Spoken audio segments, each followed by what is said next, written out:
Breaking overnight, devastating Israeli missile strikes in Gaza. Retaliatory attacks from the militant group Hamas. Plus, unprecedented mob violence in the streets between Arabs and Jews adds up to a dire situation in the Mideast. We'll talk exclusively with Israel's Prime Minister, Benjamin Netanyahu. Good morning, Mr. Prime Minister. Thank you for being with us. Good morning. I want to start with, yesterday was the worst clash in this 7-day conflict. The last one of a similar sort in 2014 lasted 6 weeks. How much longer are these hostilities going to continue? Well, we hope that it doesn't continue very long, but we were attacked by Hamas on our National Day, Jerusalem Day, unprovoked attacks on Jerusalem, and then thousands of rockets and missiles on our cities. And I think any country has to defend itself. It has a natural right of self-defense. We'll do whatever it takes to restore order and quiet and the security of our people and deterrence. We're trying to degrade Hamas's terrorist abilities and to degrade their will to do this again. So it'll take some time. I hope it won't take long, but it's not immediate. 2,900 rockets fired on Hamas, according to fired from Hamas, according to one report. But there's also a report that Egypt offered a truce. Hamas said yes. You said no. Why? Well, that's not what I know. And frankly, if Hamas thought that they could just fire on our rockets and then sit back and enjoy immunity, that's false. We are targeting a terrorist organization that is targeting our civilians and hiding behind their civilians, using them as human shields. We're doing everything we can to hit the terrorists themselves, their rockets, their rocket caches, and their arms, but we're not going to just let them get away with it. Neither would you. I mean, you just imagine what would have happened if you had 2,900 rockets fired on Washington and New York and others. I think you would understand our position. I think you do, actually. The precision of that targeting has been up for question. There's been a lot of focus on the bombing on Saturday in Gaza of a building that housed the Associated Press and Al Jazeera. The Committee to Protect Journalists demanded detailed and documented justification. This morning, there's a Jerusalem Post story that says the Americans were shown a smoking gun, that proof that Hamas was in that building. What is that proof? And did you show it to the Americans?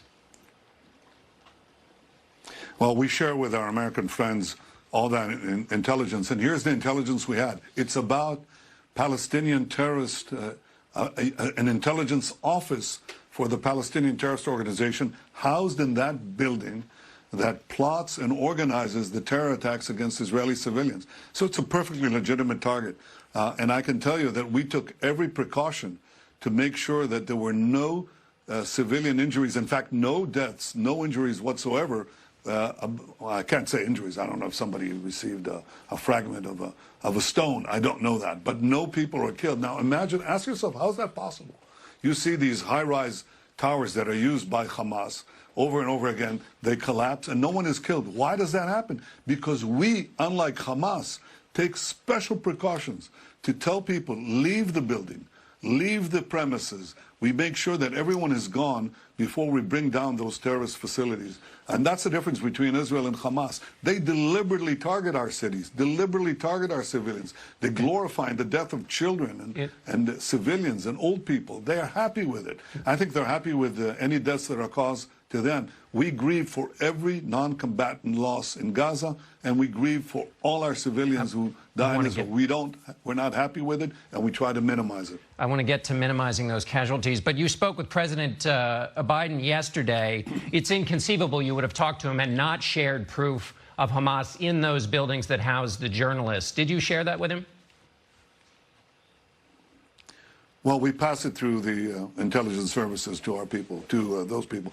Why do you think we brought down that building? The interesting thing is, I would say that, you know, all the journalists, one of the, I think, AP journalists said, we were lucky to get out. No, you weren't lucky to get out. It wasn't luck. It's because we took special pains to call people in those buildings to make sure that the premises were vacated. And that's why we brought down that building. And look, you have your own experiences, I think, in Mosul, in Fallujah, in Afghanistan. I think you can appreciate the efforts we go through in dense urban fighting when terrorists are targeting civilians or hiding behind civilians, how difficult that is. We do our best to avoid civilian casualties, and we did that yesterday with that building as well. Mr. Prime Minister, the arguments about how careful Israel have been are familiar ones to your critics. And in this case, with 181 Palestinians dead, 52 of them children, there's significant criticism. Amnesty International has asked the International Criminal Court to look into a refugee camp attack. The UN is meeting today. Foreign ministers of the EU are meeting. And the response has been like this one from the foreign minister of Ireland. Israel has international legal obligation to protect children in conflict and are not doing so. That's just false. I mean, the reason we have these casualties is because Hamas is criminally attacking us from civilian neighborhoods, from schools, from homes, from office buildings. That's what they're doing. And we're taking action, trying to target them with as great precision as we can. Unfortunately, there are occasionally civilian casualties, which we regret. But here's what happens. When the international community attacks Israel, they're actually encouraging Hamas to continue these attacks, because Hamas says, it's great. We're both killing Israeli civilians, and unfortunately some of our, and they're happy with their own civilian casualties because it gets that, the international community to focus their attacks on Israel instead of Hamas. That's wrong. Sure. It's both wrong and unproductive, because actually what it does is prolong the conflict and escalate and increase the number of casualties that happen as a result of the continuation of the conflict. The question, Mr. Prime Minister, is U.S. Secretary of State Tony Blinken said that Israel has an extra burden, that Israel, because of its strength and power and dominance, has an extra burden on these question of casualties. The question is whether Israel is meeting its extra burden in responding to these rocket attacks from Hamas. Certainly are.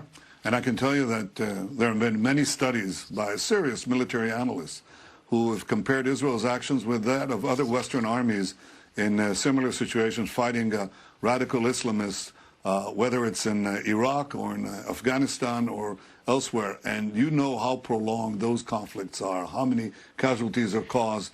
So I think there is there has to be a measure of fairness. There has to be a measure of reasonableness in projecting this kind of criticism against the Israeli army that is second to none in seeking to minimize civilian casualties while protecting our own civilians. You know, if Hamas would simply move these rockets out of the civilian areas, if they move their command posts out of these homes and offices, then there wouldn't be any problem. Let me ask you, Mr. Prime Minister.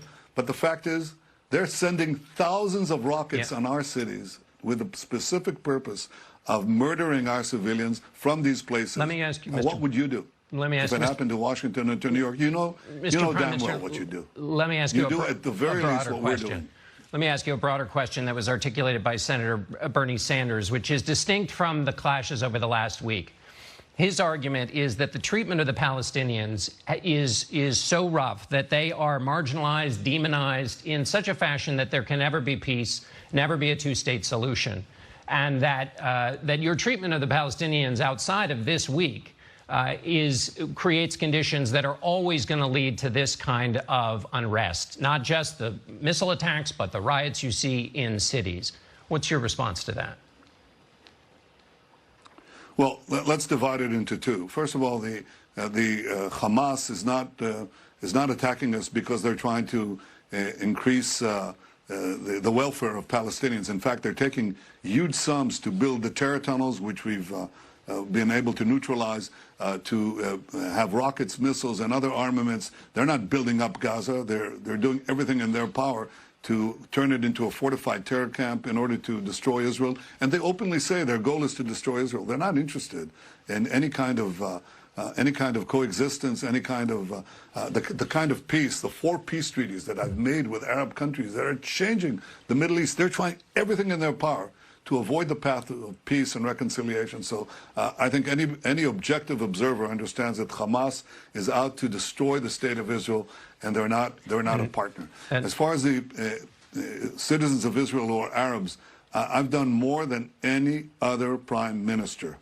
and spent billions and billions of dollars in Israeli shekels, and 5 times more than all the previous governments combined, to ensure that our Israeli Arab citizens, all of them, can be part of the Israeli miracle, the great economic success story. I've invested that because I believe in it. I didn't do it now, and I didn't do it for CBS Face the Nation. I really believe in this. There has been a minority, a violent minority, that has tried to challenge that as well and to kill Mr. Prime Minister, innocent people. I won't tolerate that. Neither Arabs killing Israelis or Jews killing Arabs or Arabs killing Jews. Let me ask, I want you to respond to one other thing before we go, which is your domestic challenges. You are under investigation for bribery, fraud, breach of trust. You've also had some difficulty, 4 failed attempts to put together a government in the last 23 months. This leads to the criticism that your current actions are basically an effort to stay in power. And what's your response to that? That's preposterous. You know, when I was a young soldier, 18 years old, I held a fellow soldier who died in my arms. A few years later, my older brother, died while leading a rescue mission in Entebbe, Uganda, to release Israeli hostages. I've seen comrades fall. I've seen my brother fall. And I think anybody who knows me knows that I've never, ever subordinated security concerns, the life of our soldiers, the life of our citizens, for political interest. That's just hogwash. I'll do what I have to do to protect the lives of Israeli citizens and to restore peace. I've made peace with 4 Arab countries. I'm glad that we have a restoration of some considerable calm within Israel. That's my goal, to restore peace and quiet and to assure tranquility and reconciliation for all. But this is a persistent criticism, Mr. Prime Minister. Why do you think it persists? It persists because I've been reelected 5 times. It persists because I beat every other candidate in public polls and in direct election simulations. Apparently, the people of Israel, the majority, don't agree with this false criticism and this cynicism. They know that I'm standing there for Israel, and I'm doing everything I can for the safety and prosperity of the Israeli people. By the way, all of Israel's citizens, Jews and Arabs alike. All right, Mr. Prime Minister, we're out of time. Thanks so much for being with us.